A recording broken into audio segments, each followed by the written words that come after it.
Good morning, everyone. Thank you for attending the CBN meeting today. I'd like you to spend a minute or so and introduce yourselves, tell us where you're from, and make sure to give us a lead, a good example of a lead for you, and about a minute or so introduction. I'm going to name you the way I see you on my screen. Nick Sullivan, please. Morning, everyone. Nick Sullivan, Sullivan Business Solutions here in Raleigh, North Carolina. You know that if you hire veterans, people that might be disabled, people that come from economic hardship, disabled, there's a number of categories out there that you're entitled to federal credits that can be significant, often up to $9,600 per employee hired. Or if you owned a commercial building, that could be a source of cash, often 10 to 15% of the value of the property. These are all federal programs that most owners don't capture. I help with that. If you know an owner with an open mind that has 15 minutes, I'll use my software to see if there's opportunity to help these owners. I partner with a national company to capture these benefits, and they can often be six figures or more for even small businesses. Keep that in mind. Nick Sullivan, Sullivan Business Solutions. Thank you, Nick. Joanne, if you would, please. There, I got you. There you go.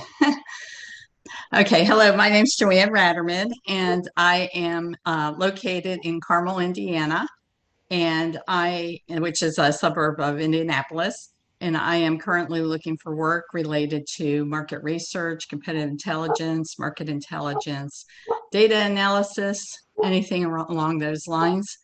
I'm in the process of looking for work. So if you know of anyone that could use my skills, or if you could use my skills, I'd be happy to help out. Outstanding. Jerry Luco and something in the corner, please. Hi, Jerry Luco, Franchise Business Source. My primary business is Franchise Business Source, where I'm helping people that want to be business owners find a franchise business that gets some money, lifestyle, and freedom that they're looking for. I do a few other things, but generally I spend most of my day doing franchise consulting, and I love bringing businesses into smaller communities. So looking to bring great new businesses into the Worthington area, or maybe into one of your communities in Indiana. Thank you so much, Jerry. Adele, please. Good morning, everyone. Adele Bush here, ASB Business Services, LLC. We're live in Columbus, Ohio. And I might add that I've overloaded Jerry Luco with appointments over the past couple weeks. It's all worked out very well.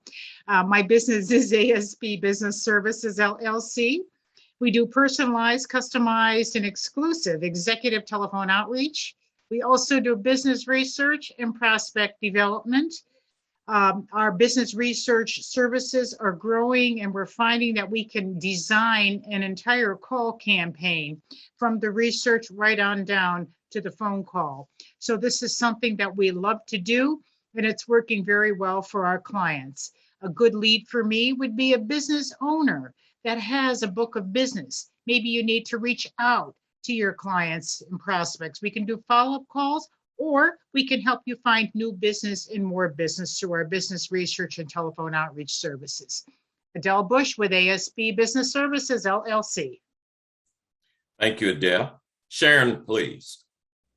Yes, my name is Sharon Melendez, and I am in Indianapolis, Indiana, and I run a nonprofit called Illumination Station. And we are an educational nonprofit that seeks to share the stories of unsung American heroes youth to inspire them to achieve greater heights and see beyond themselves. And especially in our current culture and climate, it's a good season for a good story and good encouragement and good storytelling. So we also followed up with educational packets, and now we're working on the concept of building an app. So make it as interactive as possible and keep people as enticed as possible. So a good lead for me right now is researchers, animators, grant writers, and donors. So chase that money. And I see the guys I referred you to have been you at least open up an avenue of communication, right? Yep. So we'll see how it goes. Today. I also have a third one for you. I'm working on getting him and me scheduled. So then I'll refer him to you. Okay. Perfect. David Garrison, if you would, please. Good morning. I'm Dave Garrison, Mutual Omaha Mortgage. Moved down north of Martinsville, Indiana. I work with wealth advisors, CPAs, attorneys, real estate agents, and their clients in utilizing their housing wealth to create a better retirement income plan. I already shared a little story about a success, so I'm going to tell you a little anecdote. It's my wife's 69th birthday yesterday, and I surprised her, which not much good at surprising anybody, but I surprised her with a trip up to a pro golf and bought her a new driver. And then we had a really nice lunch at Seasons 52, which I've never been. It happens to be her favorite restaurant, I'm a hero to her now. Hey, that's a great story, man. You got to keep your wife happy, buddy. You got to take the wins. When you can, man. Because you and I know all the guys on this thing, boy, we get a lot of losses. We're just dumb. We're just dumb. Gloria, please. Good morning, Gloria Thomas from Columbus, Ohio. I am your secret agent. I'm with Secret, the lifestyle company. We help people look better with minerals from the Dead Sea, feel better with organic, clean nutrition, experience the world with Club Secret, and have a wonderful, glorious lifestyle. I'm approaching the older years. Okay, so we're retired. But once you're retired, life's not over. You've got things to do. You've got places you want to go, things you want to do, things you want to see. So we help you build that lifestyle, even in retirement. A good lead for me is anybody who's looking, whether they're retired or not, looking to improve their lifestyle. I mean, COVID's taken its toll, so we need to figure out ways that we can overcome some of that, and Secret will help people do that. Again, I'm Gloria Thomas in Columbus, Ohio. Thank you, Gloria. And Zach? Morning, everyone. Zach Fox coming to you from the southeast suburbs of Indianapolis. I'm with Edward Jones Investments, assisting you with any individual investing and business investing needs. There's been a number of changes to regulations and codes, including the Secure Act and the CARES Act. If you haven't made adjustments to your personal plan because of those, you probably should take a look at that. So anyways, a good lead for me is someone that wants to reevaluate what their plan is as they're approaching retirement or in retirement to maximize their legacy. So happy to help with that. Again, Zach Fox with Edward Jones Investments in the Indianapolis market. I'm also licensed in several states throughout the Midwest as well as Florida. So happy to help and have a conversation.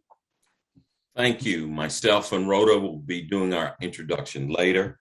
What I do want to quickly remind people of is there are changes that are being proposed to the tax, particularly that may affect a Roth if you are using the Roth IRA situations. So you want to be aware of that. And at some point, I'll ask Zach maybe to give us an update on that, where that's going. A lot of people don't use it, but a lot of business owners need to be aware of it and use it if you're not using it. But there are changes that are being proposed you need to just be aware of that. So last but not least, we're going to go right on into our speakers for the day. I've been wanting to do this for a long time, and that is people who are getting second careers and second acts with a focus on those who do it post-retirement. In other words, you already were smart enough to quit once, and then you came back and were dumb enough to start all over again. And I'm a victim of this, but more importantly, Rhoda is also someone who had made that decision. So I'm going to let her start the conversation, and then I will follow up. So Rhoda, you have the floor here. You are also a co-host, so if you need to share anything, you are in charge. Good morning, all. Rhoda Israelov in Indianapolis. And the story of my two careers, or my two of three careers, really is parallel to my Circle Business Network story, because I have actually been a member 40 years. I believe this is the 40th year anniversary that I am a member of Circle Business Network. And for the first 15 of those years, 1981 through 2005, I worked for a New York Stock Exchange firm as a financial planning professional. And I had 500 clients. And then I retired. And the latest 14 and a half years have been in this business of telling stories through Say It For You.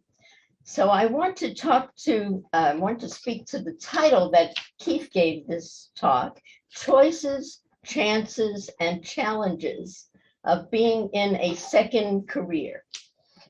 And for me, most of what I believed, I believe. Most of what I tried to do, I still try to do. Most of the way in which I acquire and treat clients is how I do that now. So by and large, I carried over these principles from one career to the other. So for example, I was very, very heavy, and some was criticized for this, in client service. So I had more meetings with clients, literally face-to-face meetings with every client, initially 4 times a year, and then later twice a year.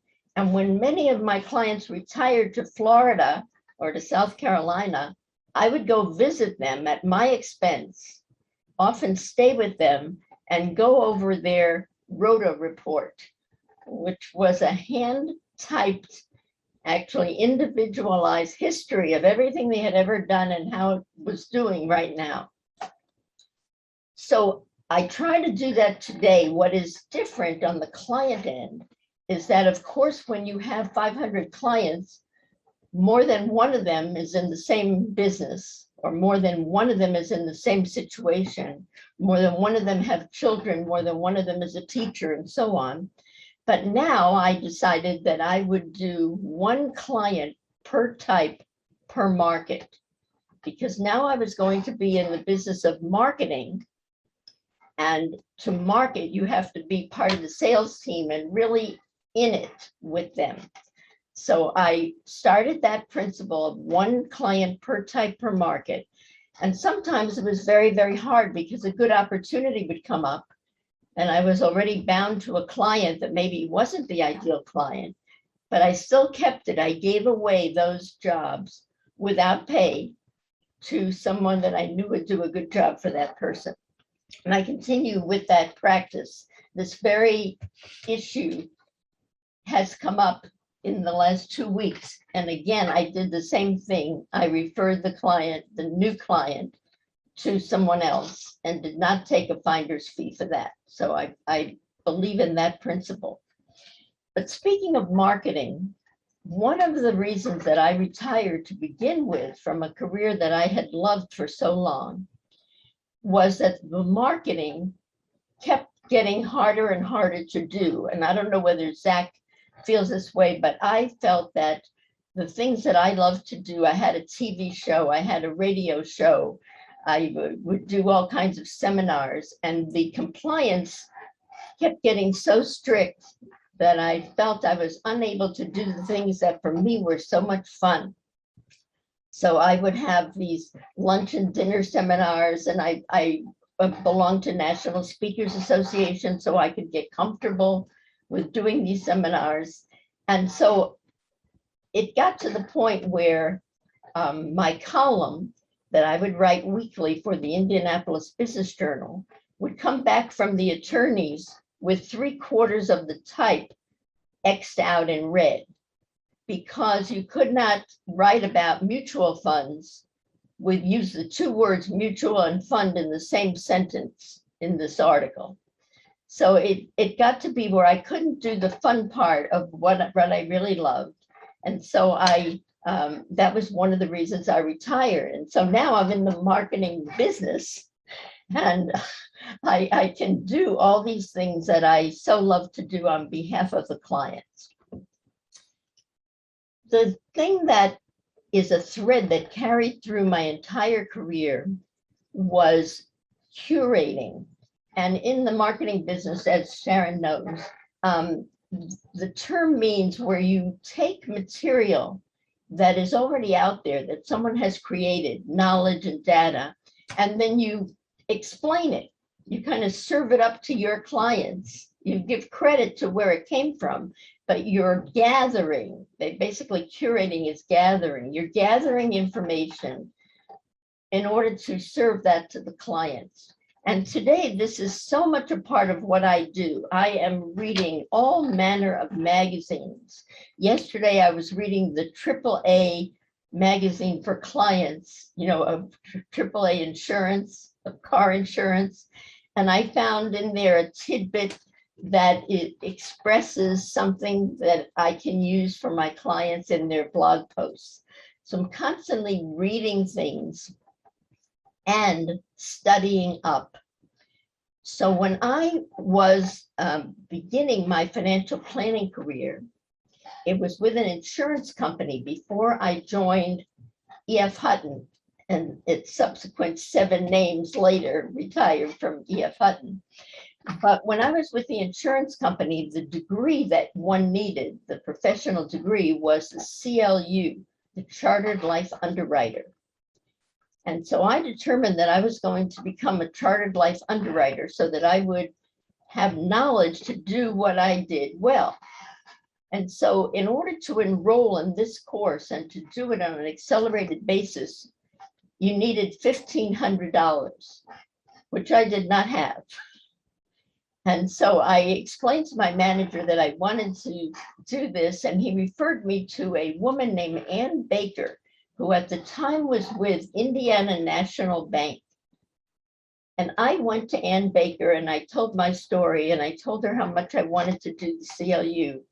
And she gave me a loan of $1,500. And so in 1 year, I finished the CLU course and paid back the loan. I was so inspired by Ann for helping me. And I am still with the bank today. It's no longer called Indiana National, it's now Regions. But I am what I call their oldest living customer, because I so appreciated the start that they gave me for my career.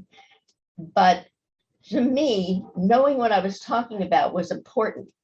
In the early years of my financial planning career, a CPA advised a client of mine to cash in 1 year, $1 million IRA account. And I couldn't believe it, because that meant he would have to pay tax on the entire thing in 1 year. So I called the CPA to understand more about what the recommendation was, because the IRA was in the account I was helping him run. And the answer he gave was this: we have ways of knowing what to do. Just like that. We have ways of knowing what to do. And this was a Katz-Sepper-Miller CPA back at the time. And so I determined, okay, I'm going to have ways also. I'm going to have ways of knowing what to do as well. So I went the next step and I enrolled in what was supposed to be a 5-year course for the certified financial planner. And again, had to pay, but this time not all up front. And I finished the certified financial planner tests, the actual courses, in less than a year. And I took them 2 and 3, 3 and 2. And then one had to wait and do kind of an internship in a way, a supervised set of activities, and finally was awarded the CLU designation in 1986. And so this learning thing became almost an obsession that I am not going to have anyone ever say to me again, we have ways of knowing. And so, and of course it became a help, and I was able to do a better job because of that.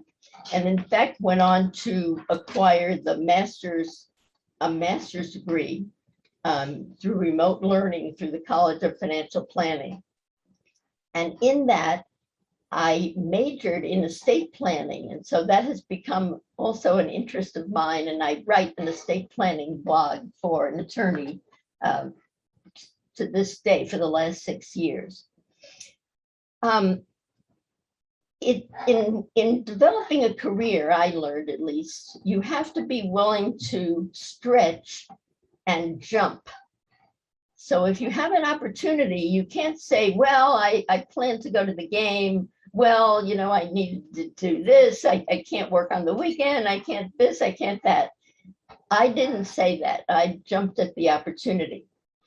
So 10 years before I retired, I am standing on a corner in the south side of Indianapolis, waiting for a client of mine to pick up me and my then partner. I had for a while, a partner in financial planning practice.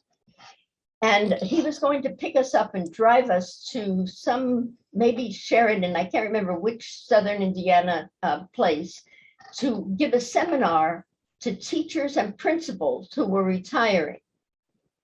And as we're standing on the corner, my partner looks at me and says, you know what, I don't need to do this. I need to go home. You're the better speaker. You go with Bob and you do the seminar. It's okay with me. And he just took off. And Bob was so upset by that. I went and gave the seminar, and that started 10 years worth of doing seminars around the state of Indiana. That was the hallmark of the last 10 years of my career. I started out with that seminar, and we went all the way to Gary. We went everywhere. We went to Attica and Williamsport, and I would drive back later to all these little towns, driving through cornfields, literally sometimes, to get to visit with my clients. And I would have dinner with them, and I would help them figure out what to do with their retirement accounts. So if I hadn't stayed there, if I hadn't taken the opportunity, it wouldn't have happened. One time I had the chance to write about the Indianapolis Colts in the early days when they were first here. And there was a newspaper opportunity to write an article that would appear in the Indianapolis Star. But to do that, I had to work on a weekend. I had to work that weekend, that very one, when the opportunity came up. And so someone told me about it, and I chucked all the other plans and I went ahead and did it. So to this day, I believe that you just have to take what comes your way and make something out of it. So that's my career advice. The way that I treated my staff has carried over to the way I treat I don't have a staff now, but I have subcontracted writers. And I know that other people want to get paid when they expect to get paid. That is such a principle. In fact, it's in the Bible. Remember, I used to be a religious school teacher way back when. And it says that you shall not withhold the wages of a day laborer till the next morning. So when I had my assistants, even if we hadn't made enough to cover their commission, what I gave to my and I paid their benefits to 2 assistants all the way through my financial planning career. Today, whether the client pays on time or not, my writer gets paid on time. If I have to borrow money, it doesn't matter. They get paid on time because that's a principle with me. And because Amen. of that, Amen.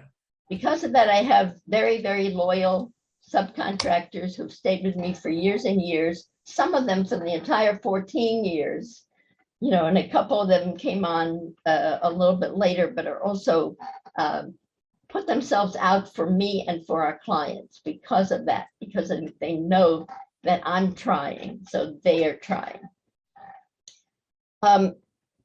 One thing that I think is very, very important is, and I want to go back to that idea. There was one of my assistants at Smith Barney, which was one of the later names of the financial planning firm, was himself a divorced dad.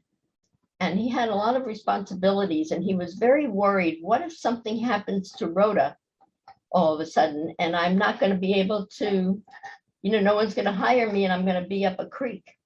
So I actually, at my own expense and outside of the firm, purchased a life insurance policy with him as the beneficiary that would go for so many years to reassure him so that I could make sure that his mind was on his work. So, you know, I believe in helping people who are willing to work and who are willing to help themselves. I am the mom of 3 boys who are now, of course, grown, and I have grandchildren, but I was a single mom for all of this story that I'm telling you about. So I had all of the things that many of you know about that go with being responsible for children, and at the same time trying to build up the career. In the very, very early years, Monday night was when I made my calls, because at the very beginning of the life insurance career, you had to make cold calls. Okay, so this was something I resolved never again to do. And I was probably the only stockbroker within shouting distance that in this entire career, you know, 25-year-long career, never made a cold call. So, but because I hated this so much. But when I was back in life insurance, every Monday night I would make cold calls, and the kids were instructed, unless there is a fire or blood, you are not to disturb me in this bedroom because I'm making my calls. And of course, sometimes there had to be bribes associated with that, but that was something that I believed. So to end my part of the story, I want to address the fact that here I am at this advanced age, still doing it, still working. And I want to share a story with you that it was a very, very hot day, and it was towards the tail end of the financial planning career. And there was a couple, her name was Bev, and she was a highly successful realtor.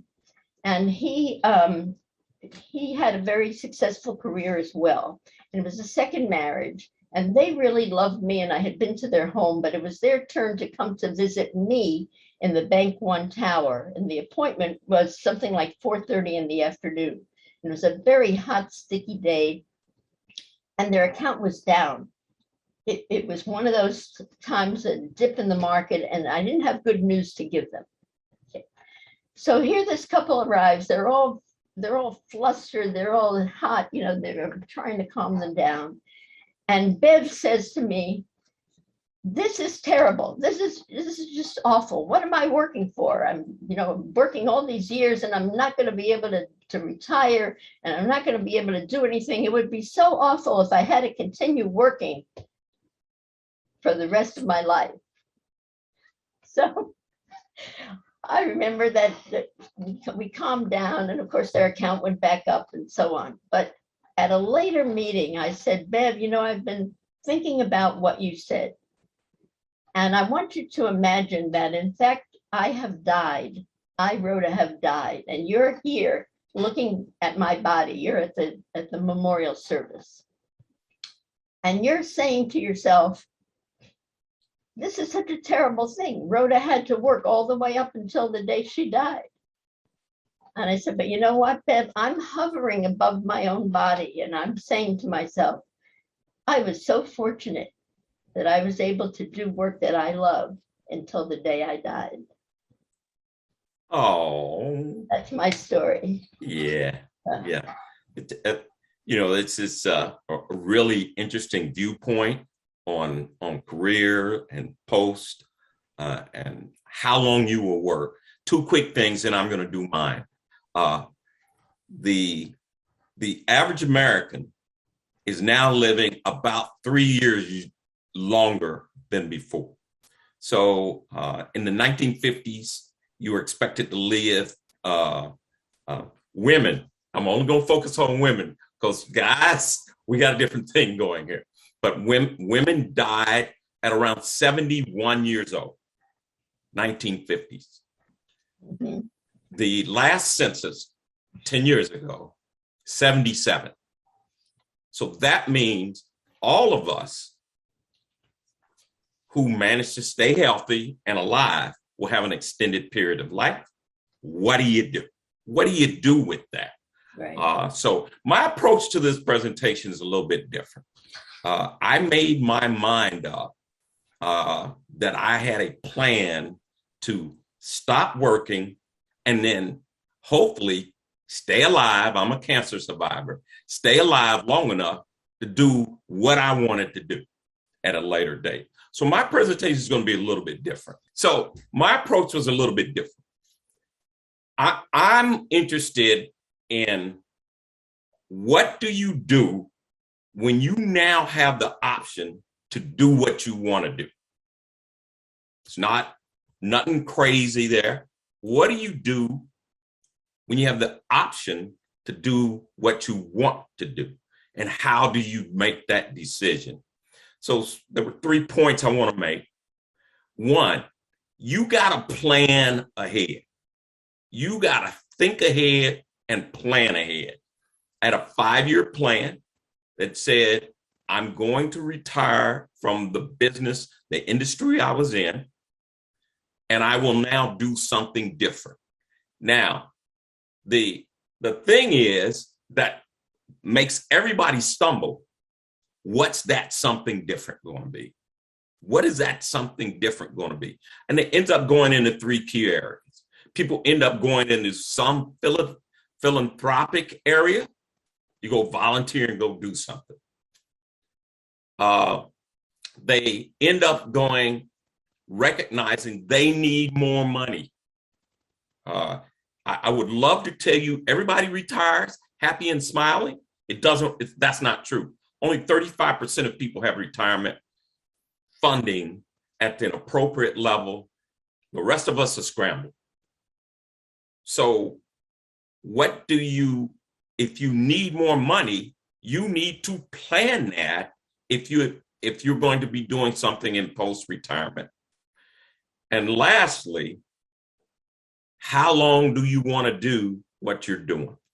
Some people, and I tease Rhoda about this all the time, they're going to die sitting in their chair. It's just the way they're going to be. And if that is your thing, that is your thing.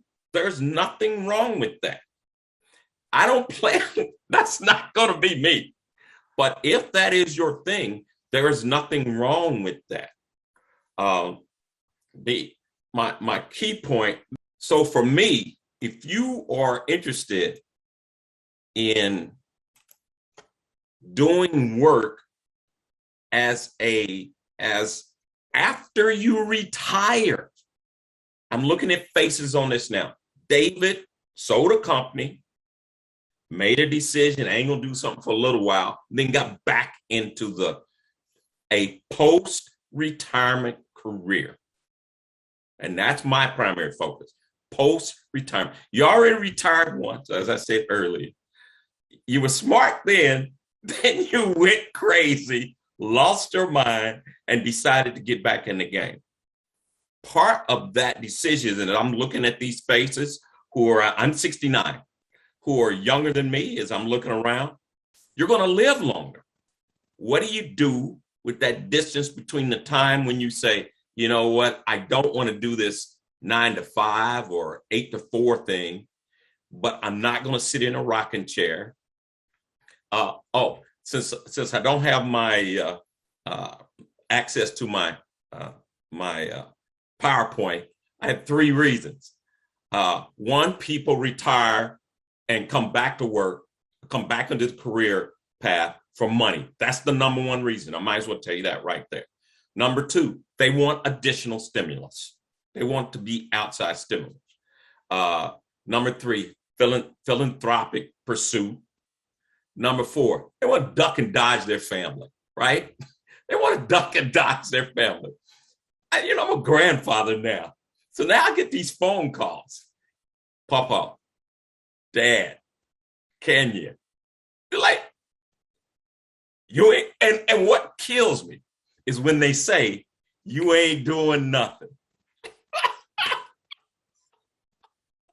You're not doing nothing anyway. What the fart? So, people have various reasons for why they come back into it, and that'll be your reason. But the key to it, I think, is you plan ahead that if you are choosing to have a post-retirement career, Gloria and her husband have a career that's really traveling. They really lying. They just really traveling. But they planned to do that after he had available and access time.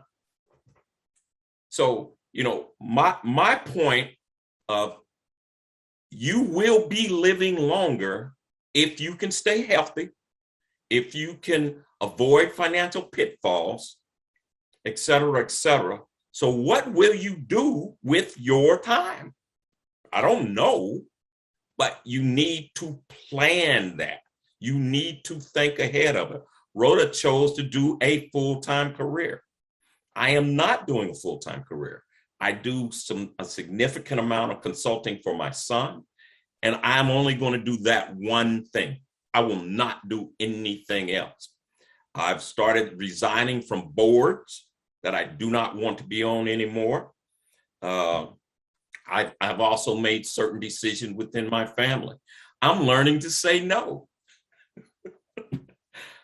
which is a challenge. There is a reason why at 12/31, December 31st this year, I will not be moving forward in a leadership position with CBN. I'll be a support, but you have to plan all these things ahead. And what happens is too many people who retire, they don't think about that in the automobile business, aftermarket. You don't think about the aftermarket. You have an aftermarket value. You are a used car. You're not a dead one, right? You're still a used car, right? Anybody here ever sold a used car? You got at least $1 for it, right? So you're worth something. And if you choose to go back into a career, I highly recommend that you do it for money. I am not a good volunteer. I'm not that guy. And I say this all the time. I do some volunteer work, and I'm very strategic about it. But I get pissed off with volunteers that don't understand this is a job. I'm not happy with that. So I'm not your really best volunteer guy, because when you tell me that you will commit to something, I am so dumb. I am so stupid. I actually believe you. Well, volunteers, Keith, the very definition of volunteer, they really need to change it to maybe, right? Maybe they'll show up. Maybe they'll work. Maybe they'll contribute. But that's what volunteers do. Unfortunately, due to how I've worked and my mentality, I don't like volunteers. It's just me. But getting back to this post retirement, and I'm focusing on post-retirement. And the reason I'm focusing on post-retirement, if you're not actually retiring, you're just changing careers, right? You're just changing careers, and you're going to change careers even within your own job. You're going to change focus even within your own organization. Jerry's doing it now. We've all done that. You either adjust or you die. So that's why I'm keeps coming back to the post-career issues. I got a quick little story. I don't have my visual for it, but I have a friend of mine. When you make the decision I'm going to have a post-retirement career, the number one thing you're going to have a difficulty with is like, what's that going to be? I don't know. I don't know what I want to do. Hell, I didn't want to do what I was doing before I retired. So now you asking me to make up my mind after? One of the more interesting things is trying to figure out what your skill set and what is a marketable skill set that you can get value from in today's market. Of all things, Rhoda ends up in a technology industry, blogging, which that's a new industry. Blogging. I mean, I never heard of it 20 years ago. Now it's a big deal. So I'm going to close this way because this planning, which I always emphasize, plan ahead. I got a little story to tell you. So just imagine a pair of red shoes, because that was going to be one of my options. Just a friend of mine, she loves shoes. She loves shoes, right? I mean, for men, I'm going to tell you a little secret. Don't go in your wife's closet, because in her closet are going to be lots of shoes if she's a shoe woman. And there's going to be a box in there. She bought those shoes. She never worn them. Now, I don't know why so many women are laughing and smiling. She never wore them. That box is like brand new. It's like, what is this? But my friend, and I've known her since high school, she's always loved shoes, and she worked in corporate America, then decided to retire and kind of hit that crossroad thing and just wanted something to do. So she didn't know what she's going to do. Well, I don't know what I'm going to do, Keith. I'm tired of sitting at home, and I'm not babysitting these kids no more. You know what she did? She became a shoe salesperson. That was not a skill that she had acquired. She knew nothing about retail. She'd always been in human resources. So when people tell me I don't know, I go, what do you like? You now have the option of doing something you like. If you can get paid for it, that's even better. Somebody got comfortable shoes on. If you can get paid for it, that's even better. But in your post-retirement career, evaluate three things. One, do I need money? If you need money, you got to deal with that. Number two, is it meeting something I feel inside of me? And number three, is it fun? Is it fun? Because if you can hit any one of those three, you'll be okay. You will be okay, and you'll be happy. So sorry we didn't have my little visual with the little red shoes, because that's always a funny story when I tell it. But I just want to make sure that all of us who are sitting on this screen, at least, know that you need to plan to live longer. Even if you don't, I hate to say it, even if you don't, you still need to plan as if you will live long. I am sure Zach would be straight up telling you, like, oh, I don't need money because I'm going to die soon. No. No, you plan as if you're going to need that money till the end of your life, until you're like 999 years old. Well, you ought to be planning, those of you who are interested in post-retirement career or post-retirement something, you should be thinking through that and plan it ahead. Plan it ahead. So with that, I've said all I'm going to say, but I just enjoyed the fact that Rhoda, by the by, was one of my inspirations. Because when she first told me, I'm not going to tell you guys how old Rhoda is, because she told me how she was. When she first told me, and I said, well, lady, what's your plan? What's your deal? She said, Keith, I'm just going to keep working until I might die in my seat. I thought, she's out of her. That was censored, because that wasn't me. But this was 10 years ago when I first met her. It's 10 years later. I'm now where she was at. I now get it. I now understand it.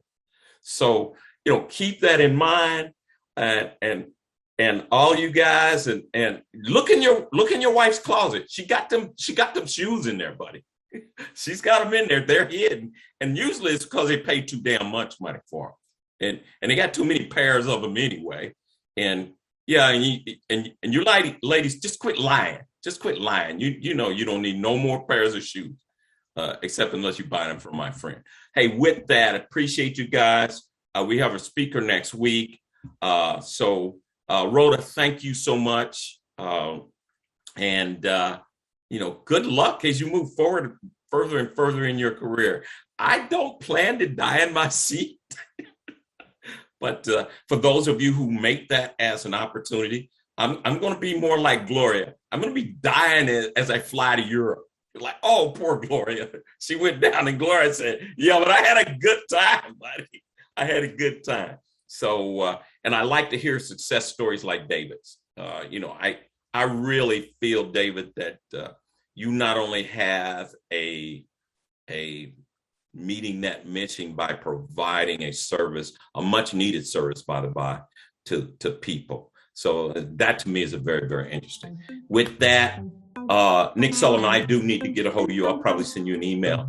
Hey, with that, I'll see all you guys next week, and thank you so much. Bye-bye.